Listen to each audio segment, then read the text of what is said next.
Bismillahirrahmanirrahim. Assalamualaikum warahmatullahi wabarakatuh. Perkenalkan, nama saya Faradila Ratusindana. Pada kesempatan kali ini saya akan menjelaskan tentang flokkulasi, viskositas, dan juga reologi. Flokkulasi, viskositas, dan juga reologi ini merupakan parameter-parameter yang penting yang ada dalam sediaan larutan. Untuk pembahasan pada kali ini lebih khusus pada sediaan suspensi. Akan membahas bagaimana sistem flokkulasi dan deflokkulasi pada sediaan suspensi, kemudian reologi, tipe alirannya bagaimana, kemudian viskositas atau tahanan yang dihasilkan dari aliran tersebut seperti apa. Oke, kita masuk pada pembahasan yang pertama, pengenalan tentang suspensi. Suspensi itu adalah suatu dispersi kasar di mana partikel zat padat yang tidak larut terdispersi dalam suatu medium cair. Terdiri dari dua fase, yaitu fase pendispersi dan juga fase terdispersi, di mana kedua fase tersebut tidak dapat bercampur. Jadi dalam gambar yang tersedia di slide, ada berbagai macam larutan. Ada larutan, kemudian ada koloid dan kada suspensi. Dari ketiga ini hanya dibedakan berdasarkan ukuran partikel dan bagaimana mekanisme pendispersi, bagaimana mekanisme terdispersinya zat padat di dalam pelarut. Untuk sediaan larutan, zat terlarut sudah terdispersi secara molekuler, oleh karena itu tidak bisa dibedakan lagi dengan mata telanjang. Jadi sudah terdispersi secara merata, tidak bisa dibedakan mana fase terdispersi dan mana fase pendispersi. Untuk koloid sendiri memiliki ukuran partikel 2 nanometer sampai sekitar 500 nanometer atau kurang dari 500 nanometer untuk sediaan-sediaan koloid. Untuk yang sediaan suspensi sendiri memiliki ukuran partikel kurang lebih dari 500 nanometer atau 0,5 mikrometer. Untuk sediaan suspensi ini, dia merupakan dispersi kasar, di mana sangat mudah dibedakan fase terdispersi dan juga fase pendispersinya. Oleh karena itu, sifat dari sediaan suspensi adalah memiliki tegangan antarmuka, karena partikel ini memiliki muatan. Muatan akan berinteraksi dengan muatan yang sejenis. Jadi akan menimbulkan ini sifat termodinamika yang kurang stabil, akan membentuk aglomerasi sehingga membentuk pengendapan dengan cepat untuk sediaan-sediaan suspensi. Untuk sifat termodinamika yang kurang stabil juga dapat diperhatikan dari tegangan antarmuka. Partikel ini memiliki tegangan antarmuka yang akan berinteraksi dari tegangan antarmuka partikel dan juga pelarut. Karena tegangan antarmuka ini disebabkan adanya energi Gibbs atau energi bebas permukaan yang ada dalam partikel, sehingga menimbulkan afinitas yang tinggi dari partikel satu dengan partikel yang lain yang akan membentuk aglomerat atau penggumpalan seperti itu. Di sini kalau kita membahas tentang penggumpalan, ada kaitannya dengan muatan pastinya ya, ada kaitannya dengan muatan, kemudian ada kaitannya juga dengan tinggi sedimentasi. Ini kegiatan kaitannya dengan muatan dan kaitannya dengan sedimentasi. Untuk muatannya sendiri kita bisa ketahui dengan adanya zeta potensial. Zeta potensial ini sendiri merupakan parameter yang digunakan untuk menghitung tegangan, untuk menghitung muatan yang ada dalam partikel berinteraksi dengan antara partikel dan juga pelarut. Dari skema ini, dari grafik ini, dibandingkan zeta potensial dan juga sedimentasi dilihat dari proses caking dan juga tidak terjadi proses caking. Untuk yang proses caking, diketahui hanya ada muatan sejenis saja. Hanya muatan sejenis saja yang ada dalam partikel sehingga mengindikasikan partikel tersebut memiliki afinitas yang tinggi satu dengan yang lainnya. Berbeda dengan yang non-caking. Non-caking ini muatan yang ada itu adalah negatif dan juga positif, artinya sepasang. Ini juga berindikasi berkorelasi dengan teori electric double layer, di mana electric double layer ini menggambarkan bahwa ada suatu partikel dengan muatan positif diselubungi oleh muatan-muatan negatif untuk mencapai kesetimbangan. Maka dari itu, suatu sediaan dengan muatan positif dan juga negatif ini lebih stabil daripada yang hanya memiliki muatan sejenis saja. Ini digambarkan juga dengan zeta potensial yang dihasilkan, di mana zeta potensial untuk yang sediaan non-caking atau sediaan yang stabil itu lebih dari 30. Ini lebih dari 30. Lebih dari 30. Dan juga sedimentasi yang dihasilkan ini mendekati 1, 0,06 dibandingkan dengan yang ini 0,03, apalagi yang ini caking zone yang positif itu mendekati 0. Karena berdasarkan syarat farmakope sendiri untuk sediaan sedimentasi lebih mendekati 1, artinya sedimen yang dihasilkan lebih sedikit. Nah, maka dari itu untuk yang non-caking ini mendekati 1, artinya lebih sedikit untuk persen sedimentasinya. Seperti itu. Kemudian kita masuk ke flokulasi dan juga deflokulasi. Flokulasi dan deflokulasi ini merupakan suatu sistem yang ada dalam sediaan suspensi, di mana kedua sistem ini terdapat dalam sediaan-sediaan suspensi. Untuk yang flokulasi, partikel berada dalam suspensi dalam berwujud ukuran yang lebih besar daripada yang deflokulasi. Sehingga untuk sistem flokulasi lebih mudah terjadinya pengendapan daripada yang deflokulasi. Namun, untuk yang flokulasi sendiri tidak dibutuhkan tekanan atau energi yang besar dalam mendispersikannya. Karena ketika dikocok dalam kekuatan yang minimal, fase-fase partikel-partikel yang ada dalam sediaan ini cepat terdispersi secara merata. Berbeda dengan yang deflokulasi, memang ukuran partikelnya lebih kecil. Ada terjadinya gerakan Brown yang ada di dalam dalam sistem deflokulasi. Namun, ketika sudah mencapai sudah terjadinya pengendapan atau caking, sulit untuk didispersikan kembali.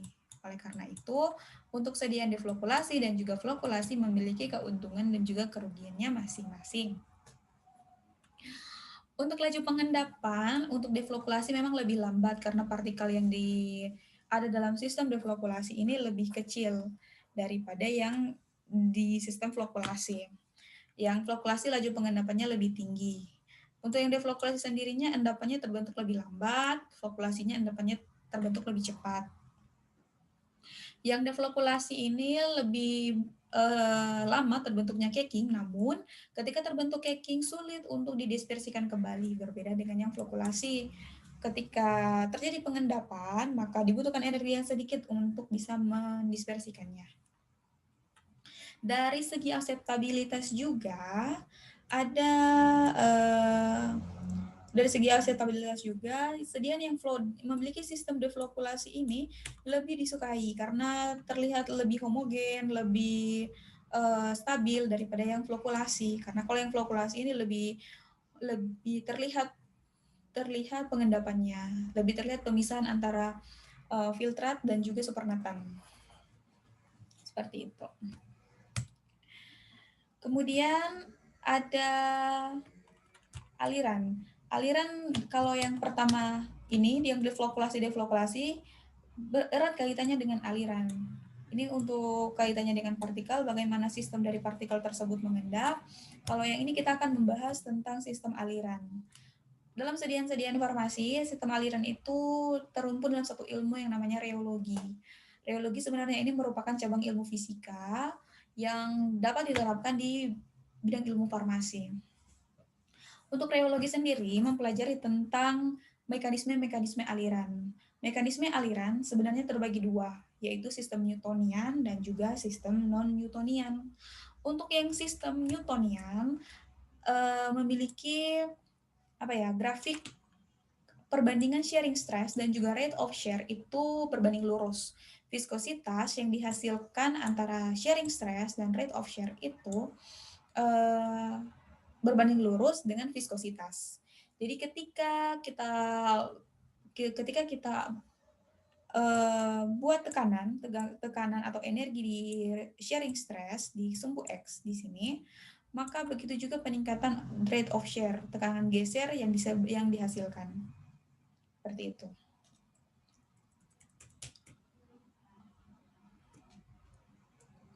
Kemudian untuk sediaan-sediaan yang Newtonian, dia tidak mengikuti sistem yang Newtonian ini karena dipengaruhi beberapa faktor seperti waktu, kecepatan, kekuatan energi, massa, dan juga viskositas.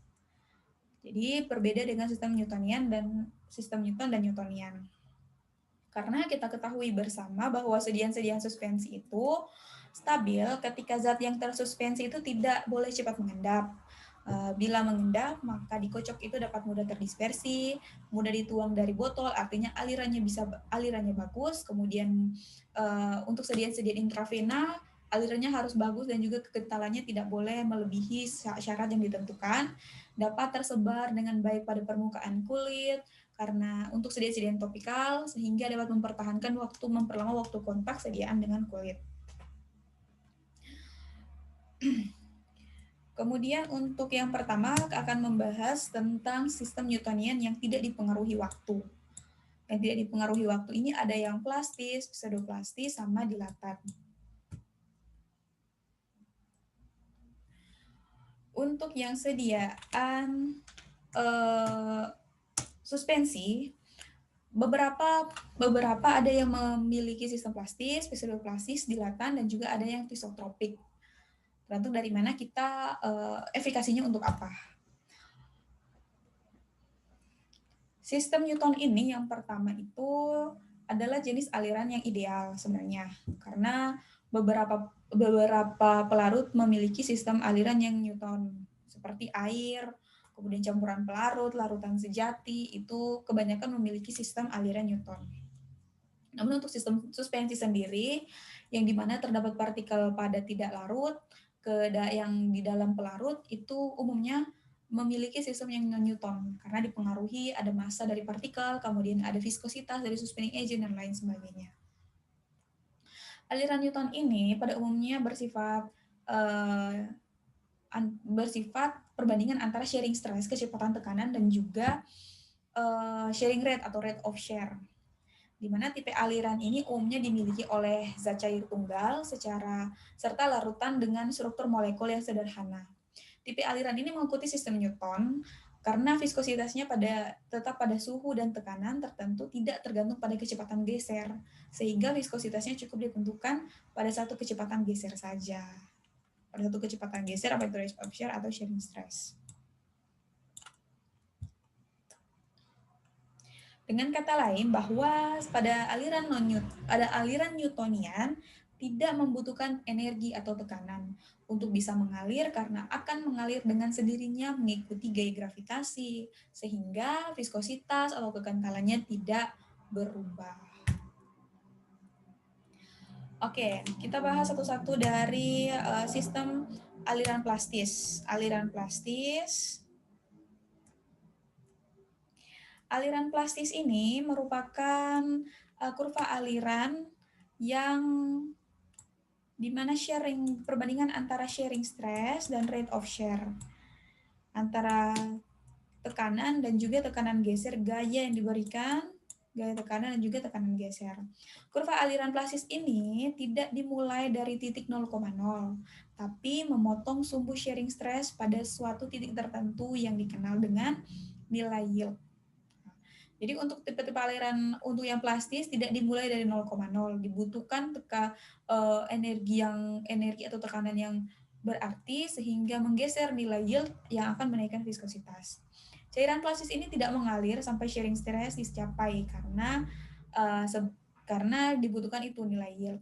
Aliran plastis ini diaplikasikan pada suspensi dengan partikel-partikel yang terflokulasi. Suspensi terflokulasi di mana partikelnya itu berukuran besar sehingga bila mengendap tidak terbentuk endapan yang rapat dan bila dikocok akan segera terdispersi pada pembawanya. Oke. Yang untuk aliran plastis ini lebih khusus ke sistem flokulasi. Kemudian untuk yang aliran berikutnya ada aliran pseudoplastis. Untuk aliran pseudoplastis ini tidak dibutuhkan nilai yield seperti yang aliran plastis. Viskositas menurun dengan meningkatnya rate of share atau kecepatan tekanan. Dilihat dari grafik ini, dia akan viskositas itu menurun dengan meningkatnya rate of share. Meningkat rate of share, sharing stress-nya, viskositasnya akan menurun. Umumnya terjadi pada molekul berantai panjang seperti polimer-polimer, yaitu gom, tragakan, natrium alginat, metil selulosa, dan karboksimetil selulosa, dan juga lain-lain. Meningkatnya sharing stress ini atau besar tekanan menyebabkan keteraturan polimer. Keteraturan polimer ini sehingga mengurangi tahanan atau menurunkan viskositas. Kurva untuk aliran pseudoplastis ini dimulai dari titik 0,0. Nih, dari titik 0,0. Sistem pseudoplastis ini disebut juga sistem shear thinning. Artinya lebih menurunnya tingkat viskositas karena dengan kita menaikkan tekanan geser, maka viskositasnya akan menurun. Contoh dari kehidupan sehari-hari itu adalah saus tomat misalnya.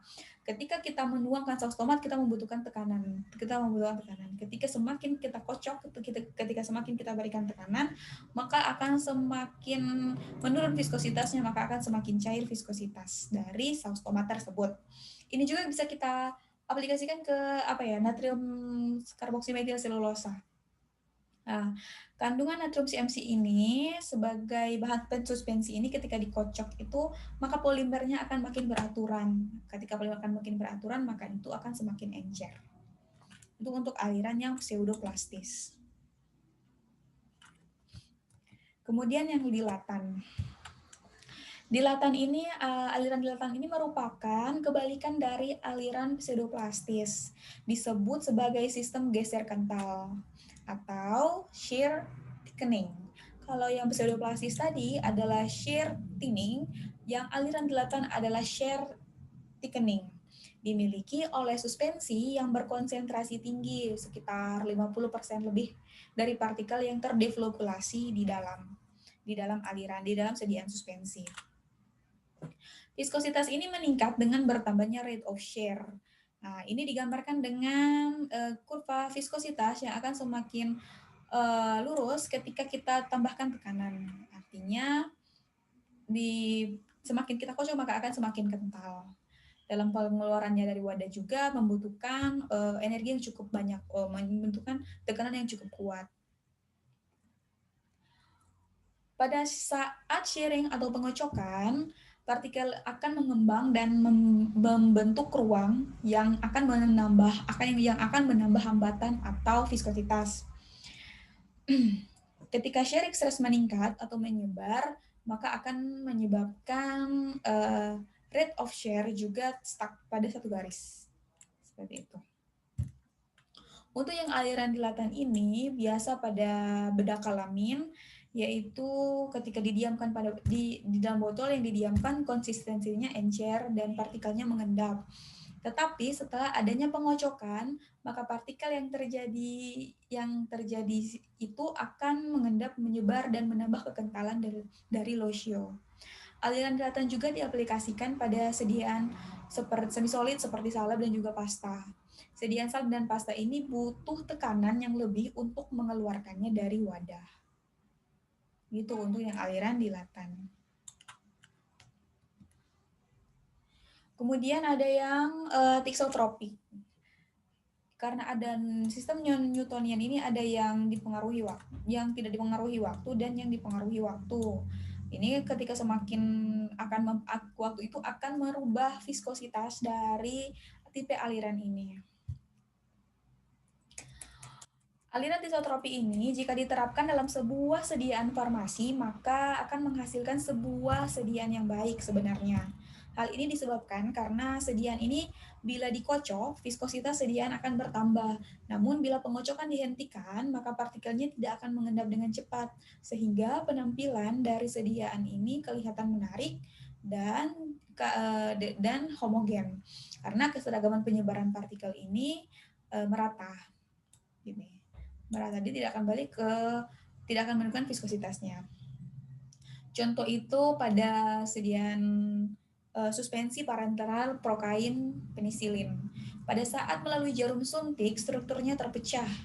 Setelah masuk ke dalam jaringan, strukturnya kembali terbentuk. Hal ini mengakibatkan terbentuknya suatu depot pada tempat injeksi, yaitu pada otot.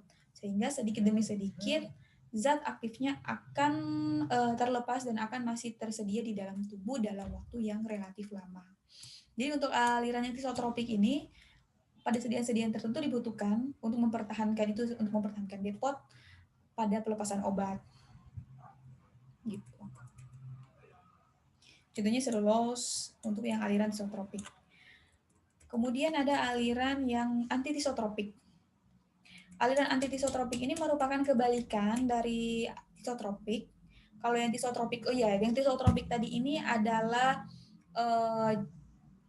gel menjadi sol kemudian menjadi gel. Kalau untuk yang antitisotropik ini yang sol menjadi gel kemudian menjadi sol. Kalau ini adalah larutan.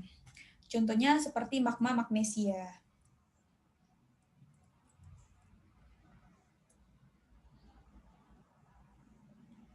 Seperti magma magnesia.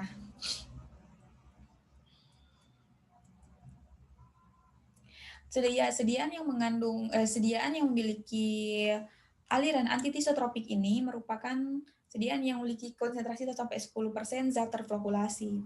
Bila dikocok, struktur sol ini atau liquid ini akan menjadi gel, di mana kekentalannya akan bertambah sehingga terjadi hambatan untuk mengalir. Namun bila didiamkan itu akan kembali menjadi larutan kembali.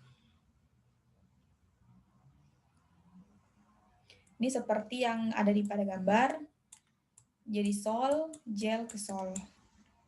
Jadi untuk sediaan aliran dalam sediaan formasi ini, jenis aliran isotropik yang merupakan aliran yang paling ideal. Ini yang paling ideal. Yang diinginkan untuk bentuk sediaan suspensi, emulsi, low shock, krim, salep, dan lain sebagainya. Apalagi untuk sediaan-sediaan parenteral yang digunakan untuk depot atau terapi intramuskular. Kriteria dari aliran isotropik ini dalam sediaan farmasi, misalnya suspensi tisotropik tidak akan mengendap dengan segera dalam wadah, menjadi cair bila dikocok, keseragaman suspensi bertahan lama selama digunakan. Kemudian suspensi tisotropik juga memperoleh kembali konsistensi dengan cepat, sehingga partikel-partikel itu tetap berada pada sistem yang tersuspensi. Keadaan yang tersuspensi. Untuk suspensi parenteral, tisotropik bersifat shear thickening, artinya meningkat viskositas, sehingga pada saat yang melewati jarum suntik, struktur suspensi terpecah dan akan membentuk depot pada tempat injeksi. Seperti itu. Itu untuk yang tisotropik yang paling ideal sediaan farmasi, khususnya untuk parenteral.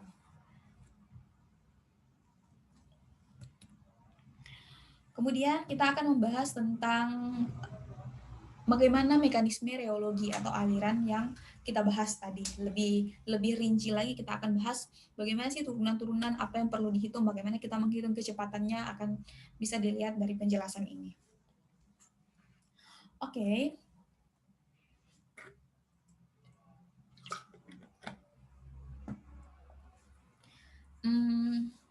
Dari gambar yang ada di layar, diketahui bahwa ini merupakan bagaimana gambar bagaimana ilustrasi si larutan tersebut dapat mengalir. Larutan ini terdapat beberapa lapis. Lapis pertama, kedua, ketiga, sampai lapisan yang paling atas. Untuk lapisan yang paling atas itu adalah lapisan yang lebih dulu mengalir daripada yang lapisan bawah. Untuk itu, kalau kita tarik persamaan, kita akan dapat membentuk segitiga Pitagoras.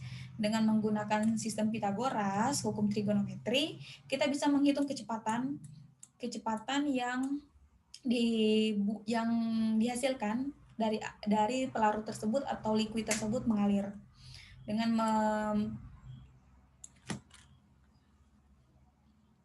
memaparkan dengan menggunakan gaya sedemikian sekian, maka kita bisa menghitung kecepatan yang ada dalam larutan tersebut. Oke. Kalau kita ambil dari sediaan suspensi, bisa kita hitung kecepatannya berdasarkan hukum trigonometri atau Pitagoras. Di sini ada 3 titik A, C, dan C aksen, di mana A ke C ini akan panjang A ke C diwakilkan dengan DY. Untuk yang akan kita hitung adalah delta X. Delta X-nya itu mewakili kecepatan atau panjang dari C ke C aksen. Dari C ke C aksen kita akan menghasilkan delta theta. Nah, delta theta ini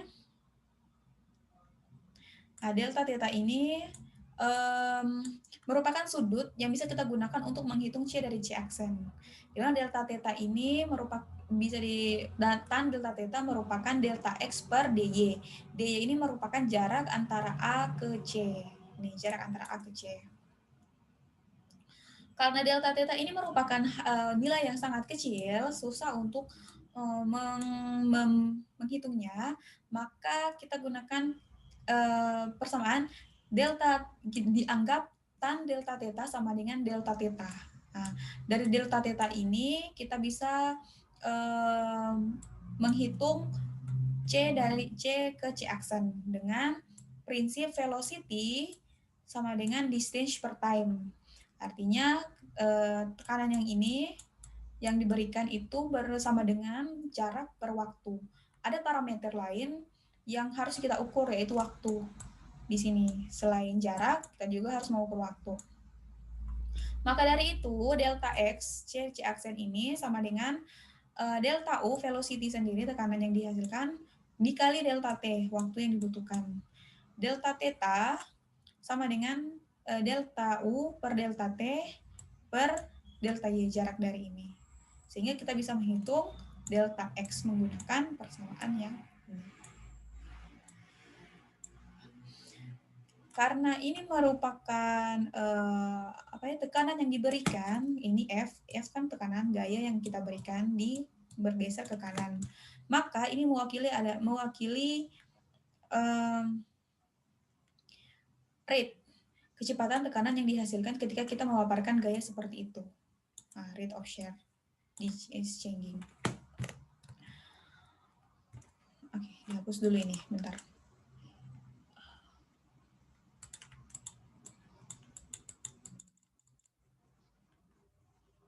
Oke. Karena ada parameter lain yang kita ukur di sini selain ada parameter lain yang kita ukur di sini selain jarak, yaitu waktu, maka kita bisa menggunakan persamaan limit atau mendekati. Ini kita simbolkan dengan gamma dot. Gamma dot ini sama dengan limit delta theta per delta t. Delta theta per delta t ini, delta theta kita bisa ambil persamaan yang ini, du per delta t per dy. Kita masukkan du per delta t per dy per delta t, habis kita ngalamin. Jadi untuk gamma rate of shear-nya sendiri, rate of shear bisa dihitung du per dy. Nah, du jarak antara ini dibandingkan dengan dy. Dy adalah dy velocity, du adalah velocity yang dihasilkan. Gitu. Ini sesuai dengan teori Newton observe, dengan teori Newtonian, di mana di mana garis rate shearing stress dan juga rate of shear X dan juga Y ini berbanding lurus. Nah, seperti ini. Dan ini akan menggambarkan tingkat viskositas diartikan dengan mu. Seperti ini. Untuk gamma dot sendiri, untuk gamma dot yaitu Newton dibandingkan dengan shearing stress dan rate of shear, bisa kita ambil du per dy. Kita tambahkan parameter viskositas untuk mengetahui berapa kecepatan gesernya. Jadi du per dy sama dengan du per dy sama dengan viskositas mu yang dihasilkan. Ini juga sebanding dengan persamaan garis. Seperti yang kita ketahui, persamaan garis itu kan Y sama dengan MX tambah C. Y sama dengan MX tambah C. Oke. M ini merupakan mewakili slope, kemiringan dari garis. Nah, X ini merupakan ini, Y-nya ini. Jadi kita bisa hitung berapa sih kecepatan viskositas yang bisa kita hasilkan dengan menghitung M, Y sama dengan MX tambah C. Jadi dari rumus menggunakan rate of share, menghitung Pythagoras, kita bisa menentukan berapa tekanan yang dihasilkan dan juga jarak antara kecepatan aliran yang dihasilkan. Seperti itu. Kemudian ada unit of viscosity. Unit of viscosity ini kita membandingkan sharing stress dan juga rate of share. Karena sharing stress ini merupakan perbandingan dari tekanan per luas area permukaan, maka kita bisa menggunakan hukum Newton per M2 per luas permukaan yang akan menghasilkan Pascal, tekanan Pascal, dan juga rate of share yang sama du per dy seperti yang dijelaskan yang sebelumnya. Itu ada massa per sekon per massa. Jadi ini habis, jadi hanya 1 per sekon. Untuk viskositas sendiri dapat rumus akhirnya adalah PA per 1 per sekon. Jadi PA per sekon Pascal per waktu. Tekanan dikalikan dengan waktu. Jadi untuk yang unit of viscosity ini, parameter utamanya adalah tekanan Pascal dan juga waktu.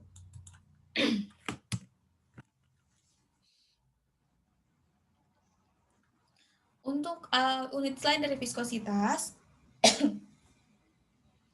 ini ada Pascal yang bisa kita hitung dengan Newton di per luas area permukaan, dan juga viskositas dari Pascal viskositas karena PA per mu sama dengan P Pascal kali sekon, jadi mu sama dengan N per M ini mewakili Pascal dikali dengan sekon. Itu sama dengan viskositas, sama juga. Jadi ini persamaan 1 sama dengan persamaan yang ini 2. Oke. Force itu tekanan sama dengan massa dikalikan akselerasinya, Newton sama dengan ini memang rumus baku Newtonnya sama dengan kilogram per M per sekon pangkat 2. Jadi viskositas itu juga bisa kita lihat dari parameter kilogram per meter sekon. Seperti itu. Jadi kesimpulannya untuk sediaan suspensi ini sangat memperhatikan reologi, viskositas, dan juga tipe-tipe aliran dan sistem yang ada di dalamnya. Stabilitas dari suspensi itu dapat ditingkatkan dari modifikasi aliran, apa kita dalam pemilihan pensuspensi, atau juga dapat juga dari penginjilan ukuran partikel supaya membentuk sistem yang konstan di permukaan di permukaan pelarut, dia terdispersi merata di pelarut dan lain sebagainya. Jadi memahami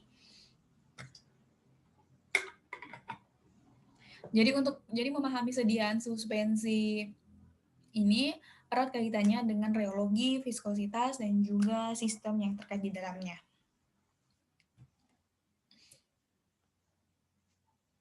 Oleh karena itu penting untuk mendalami bagaimana teori-teori tentang viskositas, tentang reologi, dan juga sistem-sistem yang membentuk suspensi untuk bisa membuat preformulasi dan juga formulasi yang baik untuk sediaan suspensi. Mungkin begitu saja yang bisa saya sampaikan. Lebih dan kurangnya saya mohon maaf. Terima kasih. Wassalamualaikum warahmatullahi wabarakatuh.